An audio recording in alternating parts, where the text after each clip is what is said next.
ادي السلحفة اخوات الصدفة اهي. اهي ما شاء الله تبارك الله اهي. بصوا يا جماعة الجمال الرباني. صدفتها تحت اللحمة. تمام، الصرفة بتاعتها تحت لحمها سبحان الله. بس في اللي بيقول لك بقى ما عندهاش ايه، ما عندهاش صدف خالص. لا، هي صدفتها تحت اللحمة بتاعتها بيبقى في عظم تحت الجلد. بتاكل السمك والحاجات اللي زي كده. وبتعمل لها حوض زي اي سلحفة مية. بس يفضل الفرش بتاع الحوض يكون رملة، ونوع من الرمل اسمه رمل السيليكا. حاجة ما شاء الله. طبعا عايزة واحد بتحتاج حرارة. لو ملاحظين في تليفون بيرن عليا جنب مني، دي اخواتي اللي بيطلبوا مني شغل. اي حيوانات عايزينها صراحة في مية برية، ده ليل نهار كده ما شاء الله تبارك الله. مركزة معانا انت ليه؟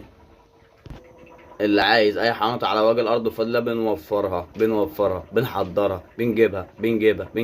كله عارف شهر الشراس ليه موسم معين، بس كله عارف انه ما قطعش من عندي طول السنه. اللي انتوا عايزينه تحت امركم يا اخوات. ايه يا بيبي؟ بصوا دماغها عامله زي الفيل.